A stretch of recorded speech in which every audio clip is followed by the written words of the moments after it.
Kwanza, Rwanda ni moja ya nchi ambazo katika Afrika inakuwa kwa haraka sana. Ya namba moja. Namba mbili ni nchi ya mfano. Ni nchi ya mfano, ina uongozi ambao ni bora. Namba mbili, ina uimara wa kisiasa. Namba tatu, una mazingira ya kuvutia. Namba nne, ni nchi ambayo inaonyesha kwamba yani inaongozwa na kiongozi ambaye ana malengo. The country is being led by a visionary leader, a leader that has focus, a leader that is determined, a leader who knows what he is doing. Kwa hiyo ni nchi ambayo kwa kweli mimi kama mtumishi wa Mungu inanivutia sana. Ni nchi ambayo ni mfano wa Afrika nzima kuiga. Amen. Yeah.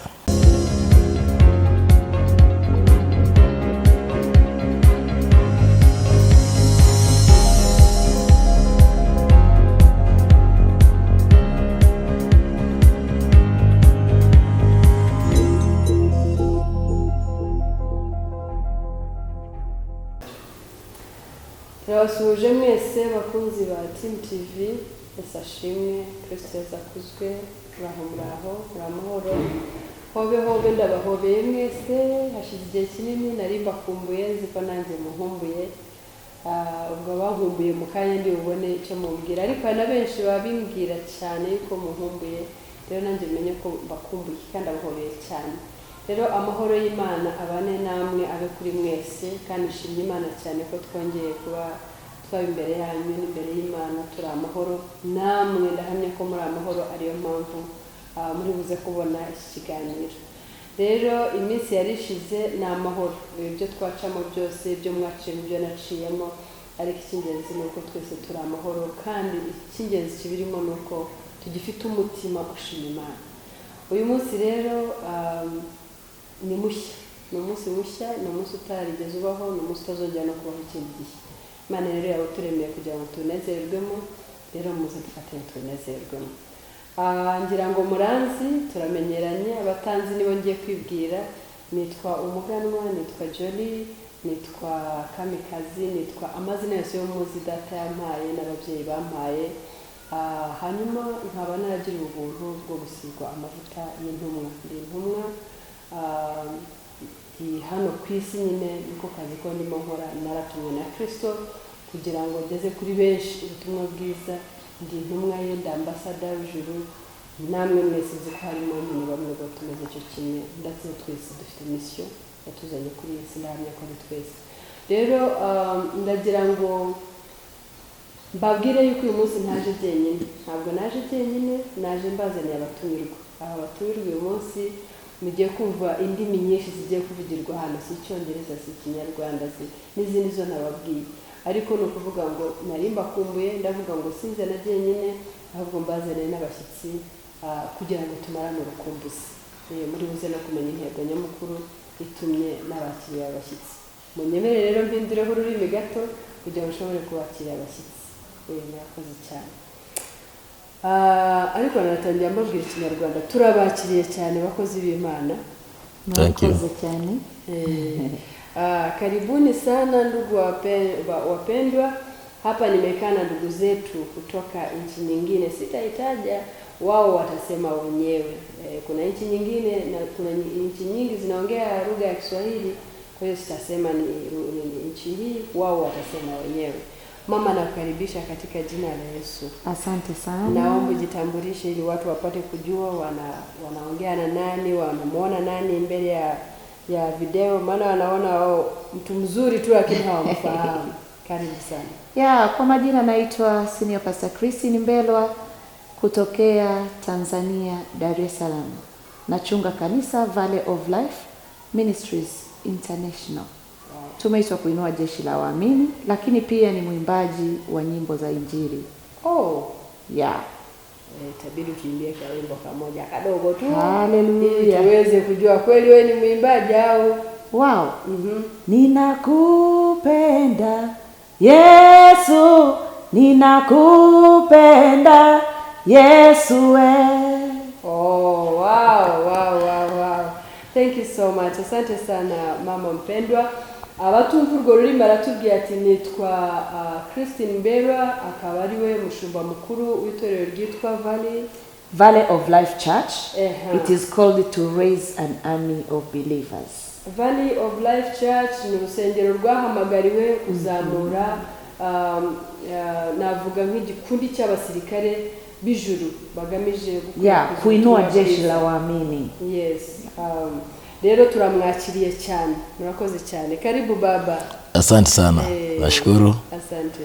Kwa majina naitwa Dr. Robert Mbelwa au Apostle Robert Mbelwa.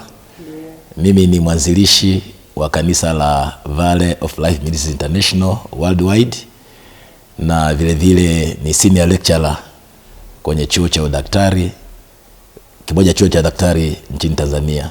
Wow. Yeah. Atije nitwa Dr. Apostle Robert Mbelwa, atakarije watangije urwo rusengero rwitwa Valley Church, Valley of Life. Valley of Life, bonde la uzima. Ni nk'igikombe cy'ubuzima. Wow, bakaba ari wowe watangije urwo rusengero, ariko akavuga ati ndi numwe mu barimu ba kaminuza imwe muri Tanzania, Dar es Salaam. Tunawakaribisha wote. Asante sana. Na tungependa kuuliza nyie ni mara ya kwanza hapa Rwanda? Ni wenyeji, nyie ni watu gani? Wow, Rwanda is our second home. Rwanda ni igihugu cyacu na n'urundi rugo rwacu rwa kabiri. Yes, we were sent as missionaries here, and we've been here those days for 5 years. We stayed in Rwanda, so this is our second home. Rwanda ni urugo rwacu rwa kabiri, twaje hano nk'abamissioneri tuhamara imyaka 5. Rero ndabamenyesha ko n'urugo rwacu rwa kabiri. We are happy and glad to be back, to see our spiritual sons and daughters doing fine, doing well, progressing in the things of the Lord. And the church we planted is still there till today. Amen. Twanejejwe cyane no kugaruka rero kugira ngo duhure n'abana bacu bo mu mwuka, abakobwa bacu n'abahungu bacu. Kandi twanejejwe no gusanga bakimeze neza. Ndetse n'itorero ryo twatangije hano mu Rwanda tugasanga naryo rikiri amahoro, rigikomeje umurimo neza. Asante sana. Baba, hakika nawe ulikuwa na mama kwa hiyo miaka 5. Kipi umeona hapa Rwanda ambacho umekipenda zaidi, kilichokuvutia ili uweze kurudi Rwanda? Kwanza, Rwanda ni moja ya nchi ambazo katika Afrika inakuwa kwa haraka sana. Ya namba 1. Namba 2 ni nchi ya mfano. Ni nchi ya mfano, ina uongozi ambao ni bora. Namba 2 ina uimara wa kisiasa. Namba 3 una mazingira ya kuvutia. Namba 4 ni nchi ambayo inaonyesha kwamba yani inaongozwa na kiongozi ambaye ana malengo. The country is being led by a visionary leader, a leader that has focus, a leader that is determined, a leader who knows what he is doing. Kwa hiyo ni nchi ambayo kwa kweli mimi kama mtumishi wa Mungu inanivutia sana. Ni nchi ambayo ni mfano wa Afrika nzima kuiga. Amen. Yeah. Kuvuza amagambo menshi meza. Ndaza kuyashobora kuyasubiramo. Aravuze ati cyambere iki ni igihugu cyiza cyane muri Afrika cyo twese tubona tukanezererwa. Icya kabiri ati ni igihugu cyo kwigiraho. Icya gatatu ati environment cyangwa se ibidukikije bya hano nabyo ni ikintu cyagukurura kugira ngo wongere ugaruke. Atariko ikiruta byose ati mufite umuyobozi mwiza cyane utumye n'iki gihugu kiba cyiza cyane, ati ku buryo buri munyafrika wese akibona akakishimira kandi akongera agakururwa no kongera kuza kukireba. Ati rero umuyobozi w'iki gihugu ati ni umuntu ubona ko afite vision, ureba kure cyane, ati bigatuma buri muntu yakwifuza kuza kumwigiraho. Asante sana baba. Yeah. Kwa hiyo na nimesikia kwamba nyinyi ni watumishi wa Mungu. Hakika mtakuwa mmekuja, labda mna mkutano mmekuja kuhudhuria au vipi? Yeah, tulianza na kuna mkutano tulikuwa tumealikwa kwao ambao umefanyika eneo la Mokirehe district iko hapa in Rwanda. Mkutano ulikuwa mzuri sana. Kabisa tulipofika tu kwanza tulifika kwa ajili ya mkutano huo. Mkutano ulikuwa mzuri sana, watu wanampenda Mungu, tumemwona Mungu. Injili imehubiriwa maana ndio kazi kubwa, ihubiriwe ili mataifa yote wamrudie Kristo. Amen. Na kuanzia kesho tena tunaendelea kulinena neno la Mungu. Tutakuwa pale Jerusalem Temple. New Jerusalem Temple. Yes, New Jerusalem Temple. Kwa tutakuwa pale kuanzia kesho Ijumaa mpaka Jumapili. Kwa hiyo watu wote karibuni.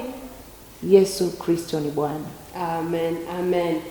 Nari mubaje n'isubundi koko mwazanywe n'iki guharu gukunda u Rwanda mukanezezwa no kongera kurubona, ariko mwazanywe n'iki? Sari giterane hari iki cyabazanye?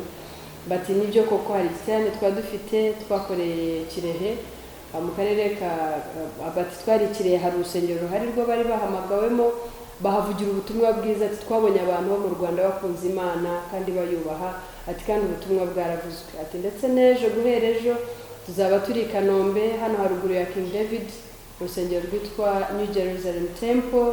Ati nanone tuzahaba guhera ejo ku wa gatanu kugera ku cyumweru. Ati rero muzaze twese twumva ubutumwa bwiza bwa Kristo kuko ni umwami aracyari ku ngoma. Baba, hakika utakuwa umeona Wanyarwanda wanavyo wanavyo welcome neno la Mungu, wanavyo angaikia kuja kusikia neno la Bwana compared to Tanzania.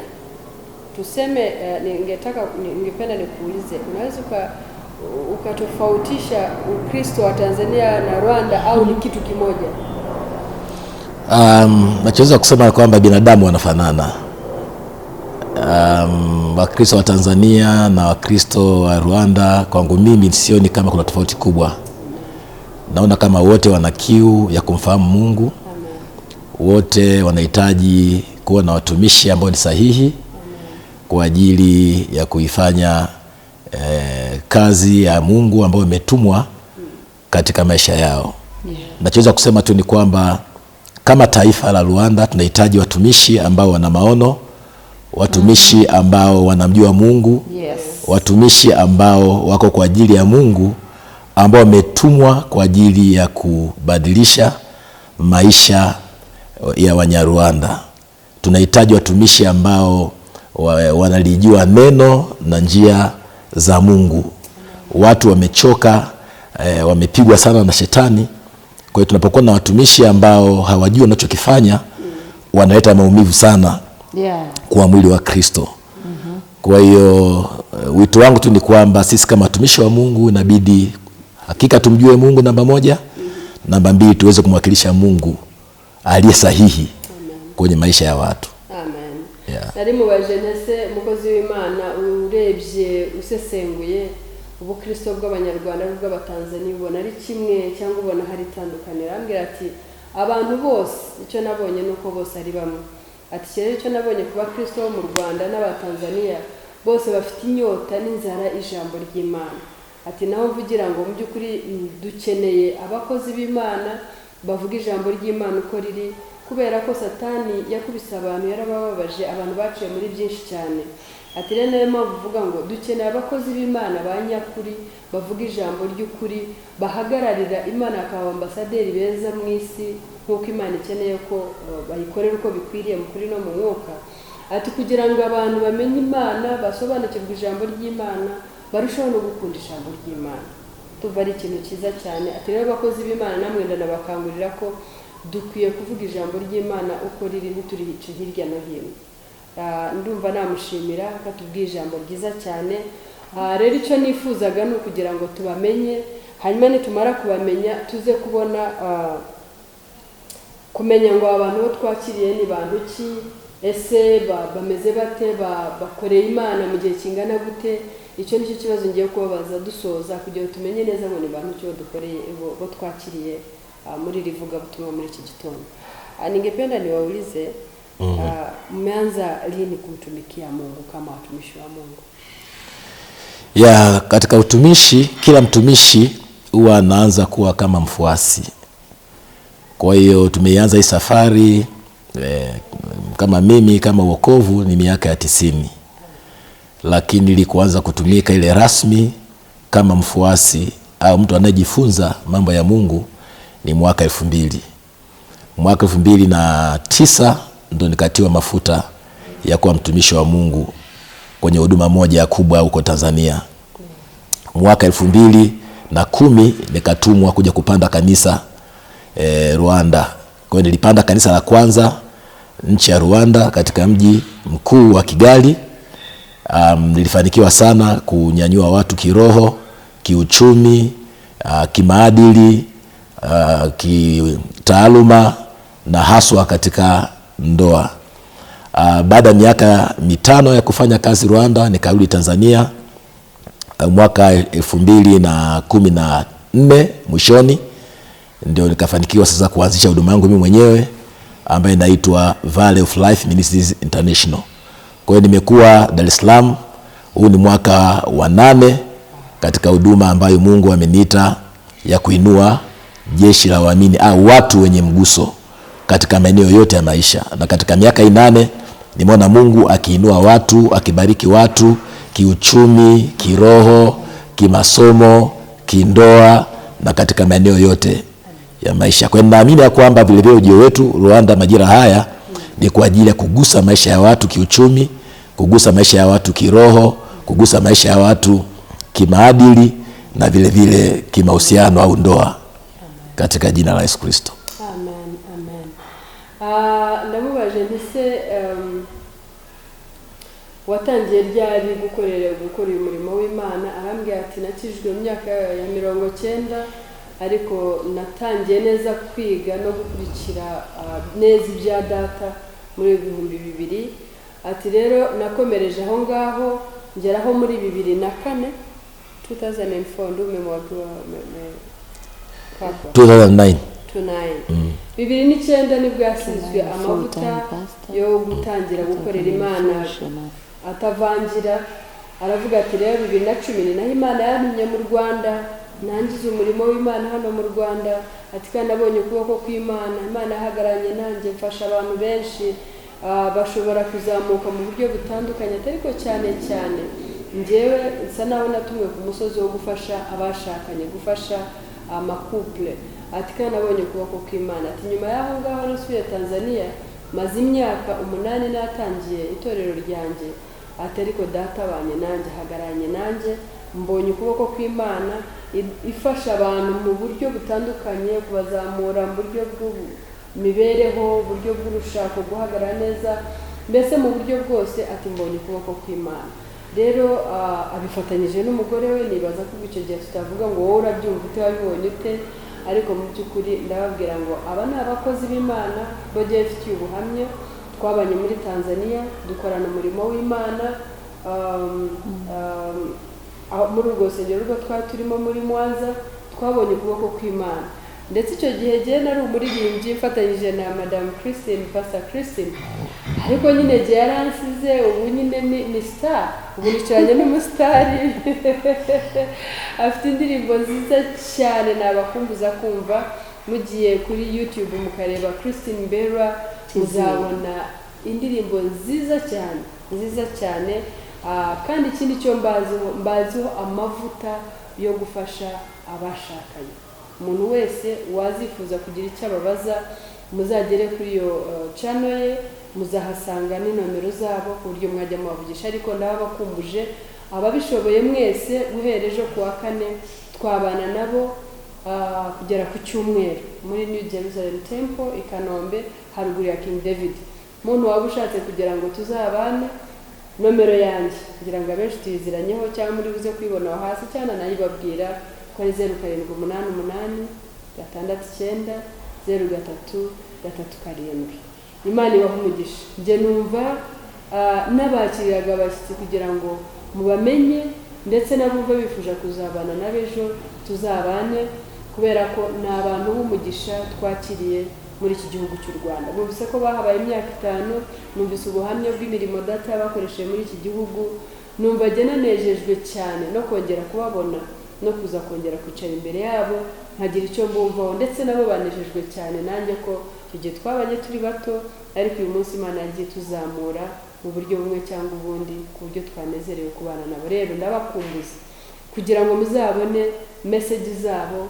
Hari ibitabo Dr. Mbelwa yandika byiza cyane bikubiyemo ibintu byinshi cyane, bivuga ku rushako, bivuga ku mwuka wera umumaro we, bivuga ku buryo umuntu yakwizamura, bivuga uburyo udakwiye kuba umurokore gusa ngo uherere aho ngaho, ukwiye no kwiteza imbere ukabaho ubuzima bwiza, ntujye mu murimo w'Imana gusa ahubwo ukanamenya no kubamba amahema, ukanamenya no gushaka ubuzima ukabugira bwiza, ntujye mu murimo ngo hanyuma kandi usabirize, oya ntibikabeho. Ndetse nanone akawukangurira ko udakwiye nanone guherera mu kubamba amahema gusa, ahubwo nanone ukwiye gusobanukirwa uwakuremye n'impamvu yakuremye. So ni mu bashaka bafite ubuhamya bwiza, bafite ibintu byiza byatuma mukomeza gukunda Imana, kubera na buryo tafari ryabo ryo bazanye umurimo w'Imana. N'abatindiye rero reka nsabe Dr. Mbelwa adusengere ashima Imana yuko dushoboye kubonana nanone ndetse no kuzagira icyo abwira ubwoko bw'Imana guhereje. Ariko mbere yaho reka nsabe Madame Christine niba hari ubutumwa yumva nanone nawe yatanga, avuga ati ndumva ubutumwa nta butahana. We yumva n'ikinyarwanda cyane anakivuga cyane, baranagishatse yagitubwira cyose. Karibu mama. Niseme watu wote ni wa Mungu, sisi tu kazi ya mikono yake, tena tu kuondoa malisho yake. Kwa hiyo imetupasa kumpenda Mungu wetu na kumtafuta kwa bidii madamu anapatikana.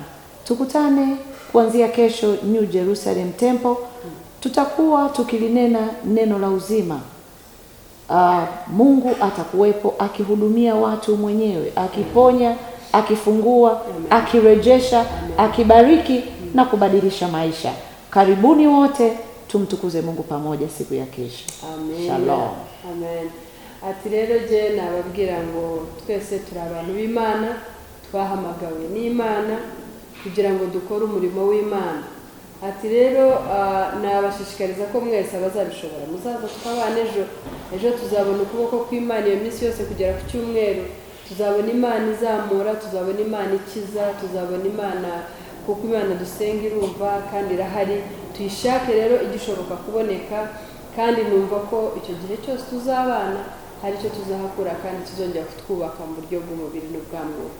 Naomba mnikaribishe Dr. Apostle Mbelwa amwombe Mungu na kumshukuru ili tuweze kumalizia this session. Karibu. Tuombe. Baba, katika jina la Yesu Kristo nakushukuru kwa ajili ya wakati huu mzuri. Asante Bwana kwa ajili ya kutuleta tena katika nchi ya Rwanda. Ninakushukuru Bwana kwa ajili ya ujumbe ambao umetupatia kwa ajili ya watu wako wa Rwanda. Asante Bwana hata kwa yule ambaye anaangalia kipindi hiki majira haya. Baba, ninaomba katika jina la Yesu Kristo ukanyoshe mkono wako sasa, ukayaguse maisha yake katika jina la Yesu Kristo. Eneo lolote lile ambalo na uhitaji, iwe ni uhitaji wa kiroho, uchumi, familia, afya, masomo, ninakuomba sasa Bwana Yesu ukanyoshe mkono wako na kumgusa katika jina la Yesu Kristo. Wewe ni Mungu wa wote wenye mwili, hakuna jambo ambalo ni gumu kwako. Ninamtangazia huyu ambaye anaangalia kipindi hiki uponyaji, uzima na kufunguliwa. Baba, ninakuomba yeyote yule ambaye anaona kipindi hichi akapate kuhudhuria ule mkutano ambao utafanyika kwenye kanisa la New Jerusalem Church katika jina la Yesu Kristo. Ninakushukuru kwa kuwa Bwana imefanyika katika jina la Yesu Kristo. Amen. Tukutane New Jerusalem Temple. Mungu analo jambo kwa ajili yako. Eneo lolote lile ambalo unahitaji, kuna neno kwa ajili yako. Tafadhali usikose. Amen. Amasaha rero ejo guhera 3 kugera 11 kuwa gatanu tuzaba dufite overnight cyangwa amakesha, tuzabana guhera 3 z'ijoro kugera nka 7 z'ijoro. hanyuma ku cyumweru ni amasaha dusanzwe duterana saa 3 kugera saa 7 ariko mwumve ngo dufite umugisha kuba dufite abakozi b'Imana nanze ko bavuga byinshi ahubwo nshatse kuba bakumbuza mumenye ngo hari ijambo ribarimo mumenye ngo hari ubutumwa bafite hahirwa uzaza kubwumva Imana yo mu ijuru baha umugisha shalom shalom Shalom.